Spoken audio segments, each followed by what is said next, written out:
Oh, Sidonia. Oh, Knights of Sidonia. How I love you so much. I love that opening song. The more I hear that opening song, the more I grow connected with it. Like, as I said already a couple times, I personally prefer the first opening song of Sidonia, but my god, the more I hear of that second opening, the more I really just love it. I really just fucking love it. I've always skipped the opening song of Season 2, I think once, around a couple episodes ago, and ever since, I just been listening to it. It's a catchy little ass song, I mean, if you start listening to it. So, getting on topic. This episode, from what I'm hearing from Chibi, it's manga readers, what I've been hearing is that supposedly, this could be inaccurate. I'm just going to say it right now. This could be inaccurate, so I don't know if it's true. I'm just hearing it from a couple of Chibits. But from what I've been hearing is that these past couple episodes, like last episode and this episode, I'm assuming from what I heard, is anime original. Some scenes, like the slice of life scenes, are anime original, from what I am hearing.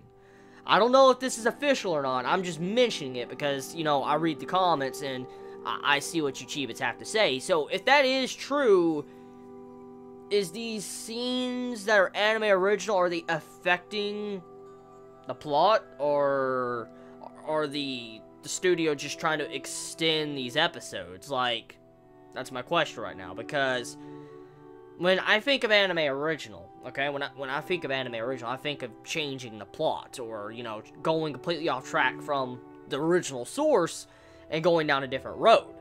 But if these anime original scenes are the slice of life scenes that we've been getting for the past couple episodes, I don't see really much issue. I mean, it's just progressing the romance, and yes, we're getting some fan service, which is kind of unexpected for Sidonia, because if I look back at Season 1, there wasn't much fan service from what I can remember of Season 1. So, the only thing I really have noticed in Season 2 is there's a little bit more fan service, but nothing too bad, I would say, that's really affecting the plot, so to say. Like, I mean, people most likely might complain about the slice of life, and I guess manga readers might too, but I personally am enjoying these slice of life segments of Sidonia because it allows us to have downtime, as I've already stated before, and allows us to grow connected with our characters, and that's what I really want right now. So, I don't know. I mean, if they are anime original scenes, I just hope they're not affecting the plot. If that's my only worry. So, if you manga readers out there can, you know, clarify, please clarify that, because I'm kind of worried about that, because I'm a big fan of Sidonia. I love Knights of Sidonia, one of my favorite series, one of my personal favorite series of this anime season,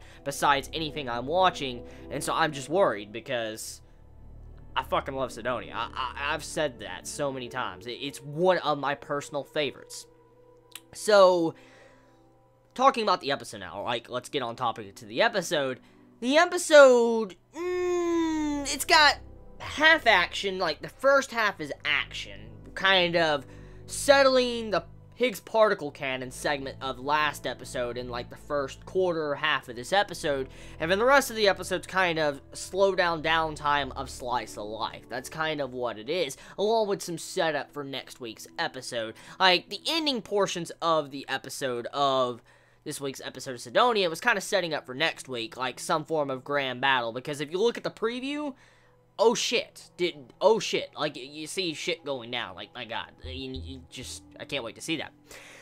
So, yeah, let's talk about the first part first. So, the first part of the episode continues off where last week left off. We see this Ghana experimental graviton cannon malfunctioning, and it's growing, and it fucking is taking over the entire part right here, this, like, little experimental area that they're testing for this Higgs particle cannon. It's taking over, the Ghana's becoming self-aware, and at the moment, there is no way to really control the Ghana's placenta. So, a huge issue right there.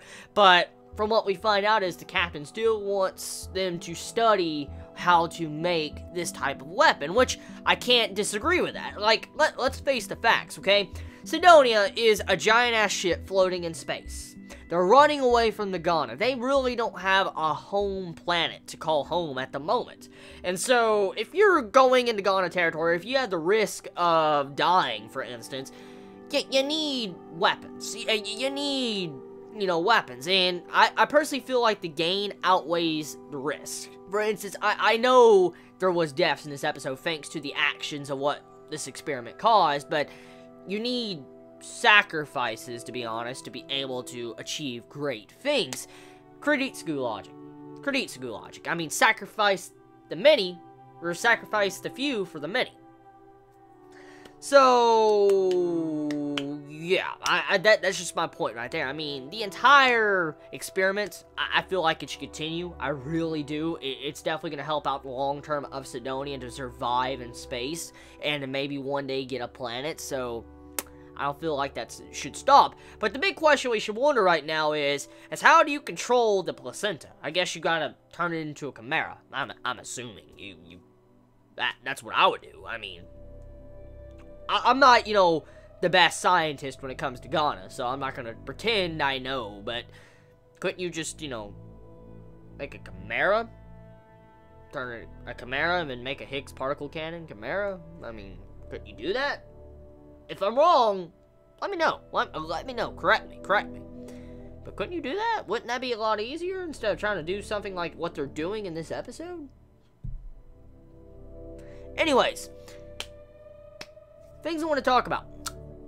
We also have it to where the Higgs particle cannon experiment, or the graviton cannon, it implodes. It fucking just explodes, implodes, and just disappears. Instantly, spontaneously explodes, and just, it's gone. And I'm like looking at this in this episode, and I'm like, what the fuck just happened? Like, what the fuck just happened? Like, it just fucking, it exploded, imploded, and just, that's it. I don't know how to take that, because it wiped out a part of Sidonia like it was nothing. It looked like it overheated and just it was gone. And I don't know how to take something like that, because Sidonia doesn't have renewable resources. They have to go hunt on different planets and minerals to try to get more resources. And so, if every time you try to use a Higgs particle cannon or graviton cannon and it caused something like that, you're gonna fuck up Sidonia pretty bad. Like, that was a big asshole. That was a really big asshole that was caused. So, yeah, they need to definitely work on that, that placenta. So, moving into the, second part of the episode, you have it to where two characters in this episode, two main characters, they get weapons. They get these fucking katanas. You know, our main character, Tanikaze, he gets, like, this katana, like this, the Kabe material, I think that's what it's called. He gets this material in his katana, and supposedly it's supposed to be, like, some form of good luck charm, but I highly doubt that. When it comes to anime and manga, when you're given something that is supposedly going to be no use at all, and you'll probably never have to use it, and it's probably a good luck charm, it's obvious the character's going to have to use it. So, what I'm questioning right now is, when or where is he going to use this? Like, here's my first theory. He's going to be on a mission one day. He's going to be on a mission in space. He's going to have that on him. He's going to be stranded, and he's going to have to use that to fight off a Ghana that's inside of his ship or something. Or close to him, on a planet. Or B, a Ghana is going to get inside of Sidonia. And he's going to have to fight in a hallway, you know, like those, you know, those hallways in Sidonia, with that weapon to defend against the Ghana. One or the other is going to happen. Because they wouldn't give them a weapon and show it to us as the viewer, or if you read this tomorrow, as a reader, if it wasn't going to be important. Unless it's anime original. If that is anime original, I don't know. But, yeah, that's what I gotta say right now. So, depending on how that's used, that's definitely going to be a huge plot point in the future. It definitely is. That's a huge, huge-ass plot point. That's going to probably be very vital to the survival of the characters. So, they also let us know that the guards, or whatever, you know, the mechs, they can fuse. They can fuse the mechs now. And they were kind of doing experiments in this episode where they can fuse the mechs together. So they're trying to make Gundams. Like a Gundam. Power Ranger fusing mechanic things. You know what I'm talking about. So, interesting right there.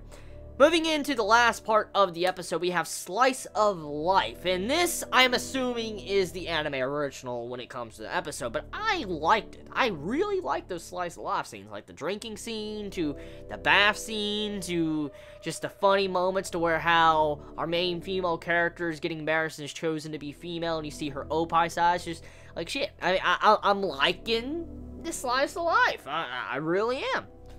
Say what you will. I'm actually enjoying it. Usually I don't enjoy slice of life, but I guess it just depends on the series and setting if I enjoy the slice of life. And Sidonia has a good atmosphere about it when it does come to slice of life. So that's about it. That's about it when it comes to this episode. So tell me your thoughts. I love y'all so much. I guess I'm going to head to bed now after this, actually. So yeah, you have a good night, everybody. You have a wonderful day or not. Please be safe. Chibi out.